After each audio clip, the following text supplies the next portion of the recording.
I think one of the reasons it's all been so weird is because the majority of the people that have like hated this movie and been complaining about it have been journalists, not critics. It's just like the people that work in the young hip millennials. What's the difference?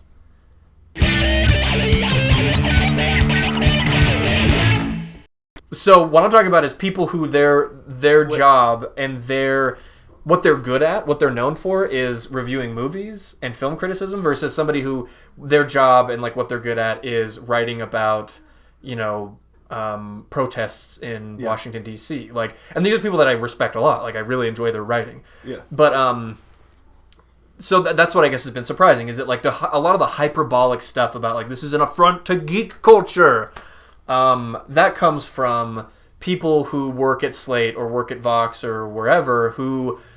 I don't typically turn to them for movie reviews in the first place. Right. But they have like really passionate opinions about this stuff. Well, one of those people tweeted out something. It was like this essay about how what Zack Snyder has done to Superman. And I read it and it was so sad. It was like literally this person making this claim that like I grew up as Christopher Reeve as Superman and Zack Snyder is like literally destroying the American dream. He's like destroying what Superman represents. He's destroying like goodness and kindness in the world. And when I was reading it, I was like, see, now here's something that I just can't even relate to. Like I can't, like, I have loved superheroes my whole life. Like my parents can back me up on this. It's like, I loved baseball for a long time, but I eventually grew out of it. And my parents are still just like so boggled that like, out of the two things I was obsessed with as a kid, Batman and baseball, the one that I grew out of was baseball. Like Batman, there's been like it's never ceased, Yeah. I take great meaning from these characters. Like when I worked as a journalist, I wrote this essay that I'm still kind of proud of about how Batman is this representation of the importance of like stability within a family and different things. So I take these characters like very seriously, but I have never, ever in my life read a comic book or watched a movie that treated the character that I love poorly and been so destroyed by it that I literally thought that like I could not experience joy anymore. Like I don't even, like Superman fans must have something else in them that I don't have. Yeah. That like to them Superman represents, and again, like one of the reasons I think that's hard for me to grapple with is because to me, Superman's interesting because he represents the foreign policies of 20th century America. He represents, in a lot of ways, American white supremacy. He is an alien who lands in Kansas and looks like someone from Kansas. Like, he's white. You know what I mean? And so in an era when you have a lot of people complaining about, and I don't use the word complain in like a derogatory, I think it's a very legitimate thing that there needs to be more efforts to diversify comic book characters. Like, why can't Batman be black? I personally think that for a while DC should let Cassandra Cain be in charge of Gotham City and let Batman just be a woman for a while, because she's one of my favorite Batman characters and she's just as Batman is. And so if you're going to kill off Batman like they've done 50 times or whatever, instead of having Dick Grayson take over for the millionth time, let a woman do it. I think there's a lot of things that comic books can do in those ways, and people are rightfully complaining about it. For some reason, Superman has been shielded from this. That the fact that Superman is white is so unnecessary and even frustrating. And that's why Mark Millar's Red Son is such a... I'm not a huge Mark Millar fan, but Red Son is such a beautiful, fascinating book because he basically posits, what if Superman had landed in the Soviet Union? And that is in itself a critique of the idea of, what Superman actually means. Meta meaning. He actually means an absurd amount of power. What if the Soviet Union had that absurd amount of power instead of the United States? Superman in so many ways is the nuclear bomb.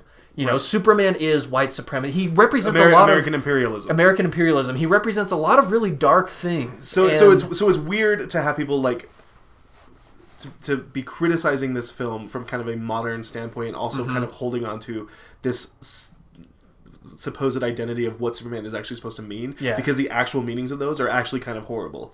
Or I mean, I guess like subjectively, like you could make this the same criticism that people are having towards the Zack Snyder films. Like you could put directly at Superman as a character, and that's exactly my point. Like most criticisms of this movie, like could be like you could turn them around and direct them at the entire superhero genre, and they would still stand up as legitimate criticisms. Absolutely. And so maybe to concede a little bit to critics, maybe one of the reasons that Batman vs Superman has received the type of anger it has is because it's such a potent example. Yeah, sure. You know, it's very condensed, potent example of things that people are in general bothered by comic book and geek culture. And so, I mean, I guess that kind of makes sense. But at the same time, I think you're right that, like, let's be a little bit fair here. So I get the critics, like, so I mean, in one sense, that makes perfect sense for the critics to kind of hate this, because I think the critics are tired of the superhero genre in general. It doesn't make any sense when people who love the superhero genre are just, well, maybe it does. I guess you could do too much of anything, and maybe that's what this is. Maybe you're right. So I have questions I want to ask you, even though I've been talking for a long time. But I just have like certain questions. I just want to get your opinion on certain parts of the movie. Sure. So how did you feel in general about the reason Batman and Superman were fighting? Yeah. So I don't think it really mattered. I mean, that's actually like a really good answer. Well, one of the things that I was going to say earlier that I forgot about what I liked about it, I liked going into a world where Batman is just established. Like, he's been doing this, he's tired, and that's actually a really important point of the character, is that he's kind of broken down by this long fight against crime that's just obviously not been going his way, and so we skip ahead to that, and so. That's like, a fun thought experiment. Like, let's take Clark Kent's motives aside, and what you have Batman confronted with the idea of a super alien who destroyed a city, fighting another super alien, and in that city destroyed a building with his people. Right. And that's actually kind of a beautiful scene at the beginning, when the man is so I don't understand why people are like frustrated with the motives. Like, that right there is enough for any guy to like have an animosity towards Superman. This just happens to be a guy who has billions of dollars and resources and is like fights criminals just like a one-man army. Like, of course he's going to go fight Superman. Yeah, that's it. Like, they did it. Like, the motivation is there for Batman. For Clark, it's a little bit different because it is more of Clark going after Batman. Clark the reporter wants to take on Batman the vigilante. They don't do a very good job of like establishing. Like Perry White keeps like saying, stop chasing the vigilante story, and I'm like, why? That's a fascinating story. Like, that I didn't get. Well, but they do this funny thing, and I agree that they don't do a very good job. It's not super clear, but they do this fascinating thing where, like, in most stories, Batman is portrayed to be like in direct conflict with police and established order. You know, And in this one, it's actually like the reason Clark Kent is so bothered is because he's like, why are the police letting this nut job do this? And the police are totally on his side. And I like that again because this is Batman of 20 years. Yeah. So it's always an early Batman thing where the police aren't working him, and then he gets Jim Gordon on us, and then the whole police department are like, yeah, Batman. Like, that's kind of what's happening here. So I didn't really buy Clark's motivation. The fact that they were both manipulated by Lex Luthor, that made perfect sense to me. I know that there's a lot of people who have said that like this movie tries really hard to sound smart by giving Lex Luthor these kind of like philosophical monologues, and they're not really that brilliant, and they're not as smart as the character Lex Luthor is trying to be. I think but the whole idea worked. Like, I really think it worked. Like, he was a good villain. He's and like the fact that he's like smarter than both of them is his superpower, and so one thing I would say is that I think that Lex Luthor's problem of evil speech is actually one of the best moments in the movie. Really? Because his problem of evil, like, it actually gives a really fascinating motive to Lex Luthor, because what he's basically saying is, I know you're not good. Yeah. Because he sees Superman as God. Like, that's clearly what he's getting across, is that he's saying, like, you are clearly some sort of God thing. Right. And I know that you're not good because evil exists in the world. And so either you're not actually all-powerful, and if you're not all-powerful, I can bring you down. And that seems to be what he's trying to prove, is that Superman is not all-powerful. So he says, if you're all-powerful, you're obviously not good. And if you're good, you're obviously not all-powerful. Right. And I actually think that was like a very interesting problem of evil conversation. Yeah. And it shows why somebody like Lex Luthor would do what he's doing. I think we should have. I think there should be more of that. Yeah. I think that the film raised a lot of interesting philosophical questions that didn't follow through. Yeah. What I have more of an issue with is not why they were fighting, is why they stopped fighting. Like, so that was my next question, is how do you feel about the Martha thing? The Martha thing, it makes sense. I just feel like there needed to be a little bit more I think we kind of needed to see a little bit more of Batman's like breakdown of what that actually means, which is that he said it. I mean, essentially, I got it. Like, I watched the movie and I came away like understanding why his position changed, which is that he recognized that Superman wasn't this selfish, all-powerful thing, that he had a family, that he cared for people, and that he at that moment thought he was going to die and was willing to, because it humanized. Yeah, it humanized him. We don't really see Batman kind of breaking that down. We just kind of see him like, oh, your mother's named Martha, mine too. Let's be friends. He's like, and then like the next scene, like when he goes to save her, he's like, I'm a friend of your son's. Like, that's like a little too far. Like, you guys are friends already? Like, yeah. Like, I mean, is it just like this weird thing that Zack Snyder found? Like, both their mother's names are Martha. Let's work that in there. I know it was a surprise to me. I mean, never put those really together. A surprise. I mean, I kind of knew it. I just also knew it as like a thing that doesn't matter. Like Martha Washington is also named Martha. My grandmother was named Martha. Like, none of that matters. Like, people have the same name. I don't know. But it does kind of make sense, because the idea that Batman is suffering emotional trauma, and so the fact that his mother's name would be a trigger. Mm-hmm. Because that's the name that he heard. I mean, it did make it, because when the movie opened up with Batman's parents being killed, his dad is the comedian from Watchmen, which was unsettling to me. Yeah. It did kind of bring that around to like, okay, I see why we needed to see that, because it felt gratuitous. Like, we've seen that so many times. It's been done in like every incarnation of Batman, and having that moment just kind of added some gravity to those sequences. Again, don't know if that was really necessary. So I've actually kind of changed my mind on that a little bit, because originally I was kind of in the group where people were saying, this is dumb. Why do we have to watch Bruce Wayne's parents die every time he's in a movie? And I agree, because I was like, that's just unnecessary. But somebody was criticizing the movie, and then I think flippantly kind of threw out, like, it's like they think, the death of his parents is like the freaking crucifixion or something, and they got to show it every time. And I kind of realized, like, actually, it's kind of true. Yeah. That, like, the death of Bruce Wayne's parents is kind of like, not including that in the movie, is kind of like making a movie about Jesus without referencing the crucifixion.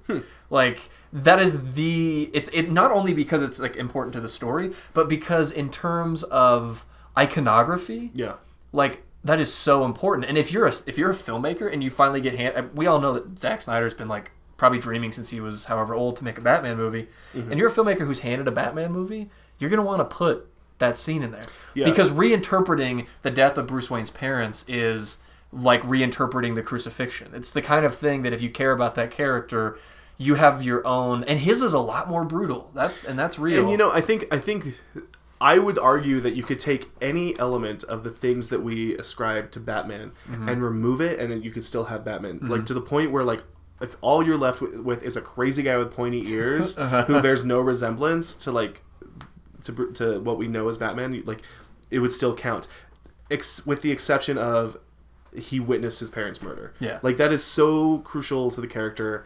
I think it's like the only thing that's crucial. Like, you could take him and, like, they've done this in the comics where, like, this kind of like Elseworlds idea where instead of a bat flying through the window, it's like a bumblebee or something. And so instead of Batman, it becomes Bumblebee Man. Like, you could take that and that would still count. Like, that would still work as long as the catalyst of him witnessing his parents' murder is there. Because he has to be a psychologically damaged character. Right. And I guess he doesn't have to be, but if you make a character who's not psychologically damaged, then what you're dealing is like, oh, he might as well be Spider-Man. He might as well be this. He might as well be that. And so the with that, one of my criticisms of the Martha thing is that I don't know why, and maybe it's in the 3-hour extended R-rated version or something. Probably, but but why the way the whole thing plays out is that you get that the reason Batman's upset and the reason he becomes Superman's friend is because he realizes that Lex Luthor was just playing him for a tool. Right. Which I actually think is kind of fun and interesting. Yeah. But, like, why didn't they just have a second where... Why didn't they just have it so that Superman's like... It's also weird that he just is randomly, like, calling out, like, you gotta save Martha! You know, like... Like, why not? You gotta save my mom! Yeah, you gotta save my mom! Like, why is he calling his mom Because Martha? that's the trigger. Because Martha. But when that whole moment is happening, it seems like... And then... That is kind of a beautiful thing where they show the back. What you find out. Martha is Batman's kryptonite. Ooh.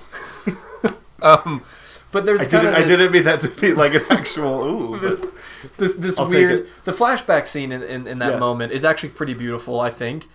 But why didn't they do that and have Batman be like, wait a minute, and kind of snap out of it, and then Lois Lane, who is there, explain to him, you have been a tool of Lex Luthor, and like this is what's actually going on, and this is blah blah blah. That would have been great. And then Batman being like, oh, well, I can help you. Yeah. But for some reason, he just is like, Martha, and he's like, oh, let me go save your mom, and then just like leaves, and you're like, well, what? Why can't somebody just explain to him what's going on? Like I said, like it's not all perfect. It's not very well put together. Dare we say it was imperfect? It was imperfect. It was a film.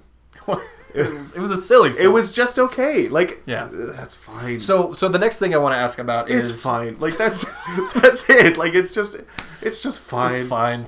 The next question is Wonder Woman. She's been getting a lot of press. Some people saying... I don't think anybody's claiming she saved the movie because most people believe that the movie is beyond saving. Literally irredeemable. But do you think... What did you think about Wonder Woman? I didn't think there would be anything that would get me interested in Wonder Woman, and this has done it. That's good. I think that's like the best criticism. I've read Wonder Woman. I'm just not really compelled by the character in the way that I am other characters, like Batman or even Batgirl or Superman.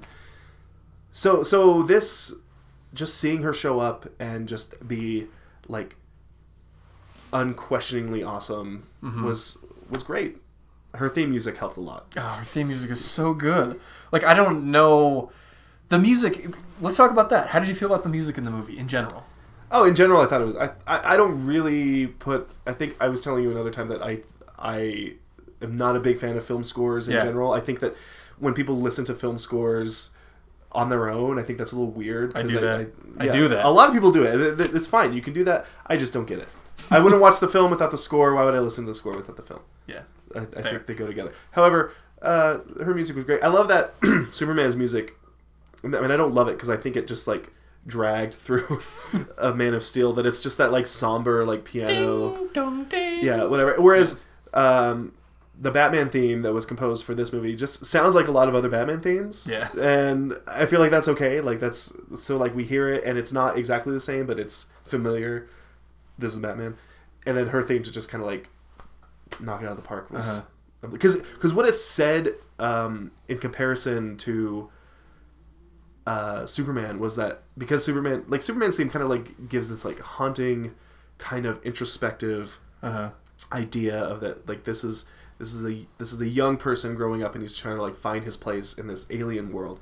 So that's kind of why it's very minimalistic, spacious, and just kind of dramatic. Whereas Wonder Woman's theme tells me that she is just like at her peak. Like she knows what she's doing and she's been around, and it just kind of told me everything I needed to know about the character in a way that film scores rarely actually accomplish. Yeah. Yeah, it's because it's like kind of rock and roll. Yeah, like her theme song is like, but it's also like a lot of war drums. Like it's just that's what I mean. Like it's just like all power, and I know that's kind of I don't know. I don't want to like just like attribute like macho characteristics to Wonder Woman because but she's a warrior. But yeah, that's kind of it. Like like there's exactly she's an Amazon princess and part goddess. Like she's just. It is funny that through the theme and through the characterization of Wonder Woman, it's presented that Wonder Woman is kind of the only adult in the room. That's exactly it. Yeah. Like, Batman and Superman are going at it, and they're kind of like... But they're also just kind of dupes. And like she shows up, and she's like the only person who actually knows what's going on. Yeah. And, I don't like to do this, because I do think that you have to judge a movie on its own terms. But fanboys, as we do, it's hard not to think like, oh, what if they had done this? I kind of expected that the way Batman and Superman would stop fighting is that Wonder Woman would show up. That they would be kind of like going at it, and Batman would be on the verge of killing Superman, and then Wonder Woman would just like bust in and then just like throw Batman against the wall and explain to him everything that was going on. That would have been nice. And just be like, you know, you're an idiot. What are you doing? Like, this guy is the only thing that's going to be able to stop this Lex Luthor guy. Yeah. Like, I've been looking into this. And then Batman would have to listen to Wonder Woman. You know, like it just seems like that would have been. That's what I was expecting, and I was like kind of weirdly let down. But I also think that the Martha thing was weird, frustrating, uneven, but also kind of beautiful. Yeah. So I didn't think that the movie really needed more Wonder Woman. Probably, I don't know. I'm sure lots of people disagree. Like, she was great, but I felt like she was in there just enough because I know that we're getting a full Wonder Woman movie, and now I'm really excited about it. And that's about all I had to say about that. So my last question is, how do you feel about Lex Luthor? I feel like this is like the thing that people, you know. I bought it. I thought he was maniacal and unhinged, and I don't know. I feel like that's where a lot of the plot kind of falls apart, is around Lex Luthor. But that scene where he's talking to the senator, is it Holly Hunter? Holly Hunter, yeah. Yeah, yeah. Who's great. Yeah. Holly Hunter's great. Yeah, but she gets fridged. She does. Yeah. That kind of sucks. Fringed? Fridged. Fridged. Okay. Yeah. No, that and that sucks. Like, that's a dumb part of the movie. But she gets. Let's talk about that for a second, because she does get fridged, but she doesn't get fridged as a damsel in distress kind of thing. She gets fridged as like she's a very powerful senator. Yeah. So it could have been a man. You know what I mean? Like, Holly Hunter's character did not have to be a woman. That's true. And so I don't think it's totally fair to say she was fridged. If we're understanding fridged in the same way. No, I think we are. I just think like, as her character was interesting enough that she didn't have to be killed off. Yeah. You know. Yeah. Like, that was it. And killed off in kind of a gruesome way. I mean, it was gruesome because there was a jar of pee in front of her. That was like the most gruesome part. Like, if you're gonna like die in a horrible fire bombing, like you don't want a jar of pee in front of you. No, you don't. But that was kind of a. Or was it though? Or was it like actually peach tea? Like, maybe it was peach tea. I don't know. Anyway, my point is, the scene where he was talking to her like in his office, and there's like the giant painting. Like, I thought that was really interesting, and that kind of set up this that there's like a bigger cosmic thing happening that Lex Luthor's kind of aware of, but also he's just insane. You know. Yeah. So what did you think of Lex Luthor? So I didn't love it, but I also didn't hate it. Kind of like my overall feelings towards the movie. Right. But one thing I did love is that Lex Luthor in a lot of ways is also kind of like, I wonder what people want from Superman. Like, I wonder what they want from Lex Luthor, They want Gene Hackman. Because Gene Hackman's Lex Luthor, which is what Kevin Spacey did, but nobody liked that movie. Well, Gene Hackman's Lex Luthor is stupid, and so I don't care, because Gene Hackman's Lex Luthor is stupid, and Kevin Spacey's Lex Luthor was an impersonation of Gene Hackman's Lex Luthor. This Lex Luthor was annoying, but it was at least annoying on purpose. Whereas I think that like the other ones were supposed to be like funny, but it was like just kind of annoying. One thing I didn't get: why was he so interested in Clark Kent and Bruce Wayne meeting? Like, what? That's a good point. Like, I don't know. Like, what? Maybe he just likes them a lot. But like, Bruce Wayne, I get. But like, at this point, like, what is Clark Kent? He's just a reporter, right? I'm sure he knows that Bruce Wayne's Batman or something. And does he know that Clark Kent's Superman? Because that's what it seems like. Well, he kidnaps Clark Kent's mom. Later. But when does he find... Am I forgetting something? Does he find out at some other point how he's Clark Kent? I don't think so. So I think it's supposed to be implied that he just like figured this stuff out. But not at that point in the film. I don't know. See? I'll have to watch it again. This is why people hate it. This is why the whole thing falls apart. Because that one scene. But the Lex Luthor thing, I do think that if you're talking about updating Lex Luthor to the 21st century, Yeah. making him like a really wacky Silicon Valley egomaniac is like kind of fun. Yeah. Like the fact that he's like Mark Zuckerberg on steroids, who also potentially wants to destroy the world, is like so comic book. You know, like that's like if Superman were written in the year 2016, I feel like whoever was creating Lex Luthor would have made him that. They would have been like, oh, he's like a, you know, Silicon Valley whack job who is experimenting in all kinds of weird stuff. And so I think that making him kind of like the Lex Luthor that still remains in the comic books, where he's just kind of like this tall, imposing, bald guy. Right. That doesn't actually represent like strange concentrations of power. But I also think that Lex Luthor exists because he keeps referencing his father, and I'm under the impression that this is Lex Luthor Jr. and this is just a different, a clone maybe. Yeah, I wouldn't go that far. But I'm okay with seeing weirdo eccentrics like being acted out. Like, I'm okay with that. He was off-putting in the right ways. So here's another question. Okay. Well, no, I don't really have a question, but this is just like a thought that I have. I just want to get your reaction to it. I think the main reason I like the movie, and the main reason I forgive a lot of its weird flaws, is because I think the central idea behind the movie is that the Justice League is formed, because that's always a problem. Dawned, even. The Justice League is dawned. Figuring out reasons to get all these super friends to get together is always a problem for writers in movies. Yeah. And even in the Avengers, like, it's kind of like this loose... Why does it have to be? Why can't they just, like, call, like, hey, you want to go get a cup of coffee? And they just fight bad guys? Like, why I don't know. So the Avengers... Why is it so hard? I don't know. Life's hard. Comic books are hard. But the way the Avengers have done it, which I assume reflects comic books, is that they're a paramilitary organization. Yeah. So you have Nick Fury, and so they're basically like a superpowered CIA. Yeah. So that's kind of like, okay, that's frightening for its own reasons, but whatever, like, that's fun comic book stuff. But the way that they're doing it in this is they are playing off of the themes that you've talked about, that it's like gods on Mount Olympus, that these people are just so powerful. But the way they're gathering them together is that Batman is a person who's lost all purpose as somebody fighting for justice and good. And they show that in the movie, that he's like descended into kind of like a violent madness, and he has all these lines with Alfred where he's like, after 20 years, like, we've accomplished nothing. Think of all the people that were good and have turned bad and all these different things. So Batman's kind of lost all hope, and that's one of the reasons why he fights Superman, because he feels like that gives him hope. Yeah.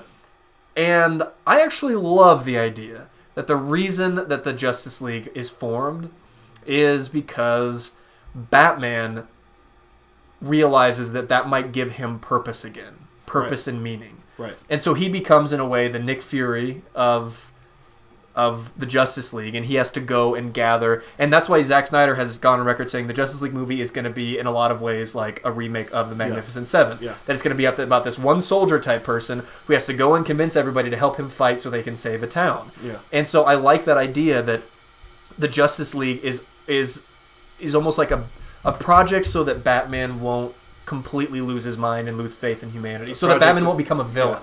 Yeah. You know? That he kind of sees it that way in himself. That he thinks, if I can get all these people together, then maybe I can actually do some good. Yeah. And that's why at the end I love it when he tells Wonder Woman, like, you know, we should get all these metahumans together, and she's like, why? Because that's one thing about the Justice League that always interests me, is like, why would any of these people work as a team? Like, anything that they need to, like, they can kind of all do it individually. I guess there's bigger, more cosmic threats, but ultimately they seem to be, it's like, you know where I'm going with that. Ask me about Doomsday. Cody. Yes, JJ. Oh, yeah.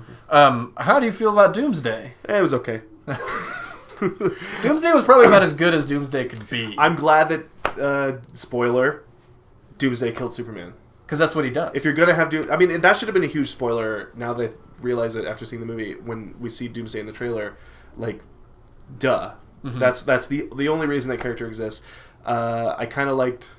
It just kind of... I don't know. It was okay. It was a giant monster for them to fight. Like, what... And I think that was gutsy. It was gutsy to literally make this movie. Taking him as being like Zod's body. Like, that's so Superman comic book. Yeah. I mean, it's not the same as, like, the original Doomsday origin, but... And then, like, when his bones started coming out, I was like, yeah, Doomsday. Like, yeah. Fight. And then they fought, and then they died. Like, that's it. That's what's supposed to happen. I just... And that was it. And then now, like, of course, it's setting us up for, like, a, Jesus kind of Spock death and resurrection. And, that'd be great if they go and terraform a planet and Superman comes out of it. Like that's Yeah. like Search for Spock. I want the next movie to be Search for Spock. Well, I've heard that Zack Snyder has literally said that like part of the Justice League narrative is going to be the Justice League trying to figure out how to bring Superman back, and I'm excited by as that. it should be. I like that. And the other thing that I like is I honestly think that DC would be stupid and they would get all the criticism that they would deserve if they don't do this. Is that when they bring Superman back, for heaven's sake, just make Superman what the fans want him to be. Because I don't agree with the fans that freak out over this interpretation of Superman. But like, anyway. for the sanity of everyone, just make Just Superman... make a CGI Christopher Reeves. Just make a CGI Christopher Reeve and have him fly around. And don't, I mean, don't make just- him complicated at all. Don't give him conflicted motivations. Just make him really patriotic. It's too really bad. bright It's colors. just too bad that that Patrick Warburton never got to play a live action Superman, because I feel like that's what people actually want. Uh-huh. They just want that. Yeah. Do you have any final closing thoughts about this disaster of a movie? It was a disaster, but sometimes I'm okay with that. It's a beautiful disaster. Like, well, name me 3 comic book movies that were worse than this. Oh, I can name like way more than 3. Like I you've know, already said I know. Spider-Man. So, Darkman. Darkman doesn't count. Why not? You don't I like don't know. Darkman? I've never seen it. I like Darkman, but it's not a good also movie. like from a different era. Like, yeah, it's from the 80s. okay, from the this 90s. is. Let's be honest. Was this better than Superman, the '70s Christopher Reeve Superman? I don't even want to answer that question because I don't want the death threats. Was it better than Associated Superman 3? Yes. Okay. You know what's a stupid movie? And I will go on record with this 1,000 times. Superman 2. This is a stupid movie. Okay. Superman 2 is an awful movie. The first Superman is also pretty awful. It is, but the reason I guess people... at the time it wasn't that bad. Was this better than Batman Forever? Yeah, this was a far more interesting movie. Like this Batman Forever gives you almost nothing to think about, and this at least gives me things to think That's about. true. That's true. But Batman Forever, I think Batman Forever was better made. yeah, Batman Forever is a tighter script, and its character motivations are a lot more. Is clear. this better than Spider-Man 3? I think it's better than Spider-Man. Is this better than X-Men And I'm 3? actually I don't like Spider-Man 3 now, but I don't hate Spider-Man 3 as much as a lot of people I hate hate Spider-Man it. 3. Is this better than X-Men 3? Yes, it's better than X-Men. It's a lot better than X-Men 3. Okay. Is it better than Age of Ultron? Never saw it. It's better than Age of Ultron. I saw it. Um, I think it's better than... Oh, no. You Now know- I'm just going to piss people off. you know- It's you know better what than movie- Winter Soldier. It's better than Age of I Ultron. don't think it's better than Winter Soldier. I didn't like Winter Soldier that much. You know. Now name me 3 comic movies that are better than this. Well, wait. I want to say you want Darkman? Darkman. No, Darkman's not better than this. Oh. But that's what I'm saying. Is Darkman's a fun movie? And I Shadow? like it. The Shadow's amazing.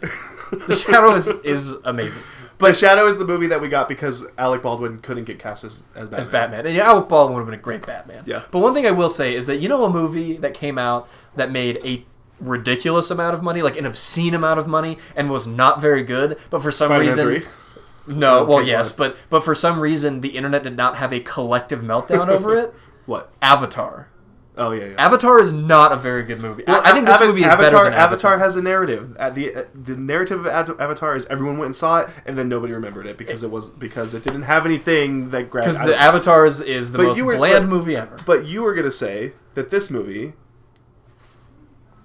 has cult potential. It does. It does, and I didn't want to take your appreciate. praise. I appreciate you bringing that up. I think one of the most exciting things about this is that, like Batman Returns, like Tim Burton's first Batman, like Yeah. a true cult movie, I recognize is best when they don't actually make any money in the box Right, office. right. But when you take like the loose thing of like a cult movie where it has a niche audience that actually like really enjoy it and talk about it excessively, I think this has a lot of cult potential because the people that hate it can, like, for heaven's sake, like, please, like, just for your own goodness in life, like, just don't watch it again, you know, like, Yeah. just go on and just don't care, don't watch it.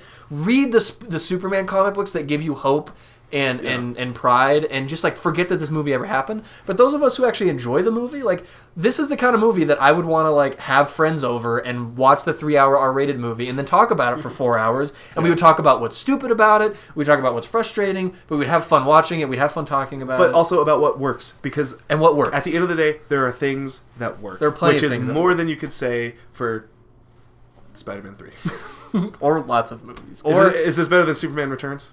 this is so much better than Superman Returns. Superman Returns was on HBO like a month ago. Yeah. And I tried to watch it because I've hated that movie since forever. Yeah. And I was like, I should give this another shot. And I started watching it and I fell asleep like 3 times. Superman Returns is literally the most boring movie you could ever make about a man who shoots lasers out of his eyes. I remember, the only thing I remember about Superman Returns is Parker Posey had a dog. She's the best part of that movie. She is. And Superman gets shot in the eye, and it bounces off his eyeball. Yeah. That's all I remember, because that's Yeah. all that Yeah, is let me stop. notable. Let's just stop it there. Yeah. What you should do is that as soon as we start talking, rambling off about Superman Returns, you should just like fade the volume out. Like, Are we done with the whole Batman vs Superman? Yeah, we're going to do the Rotten Tomatoes Tomatoes. thing. Which, so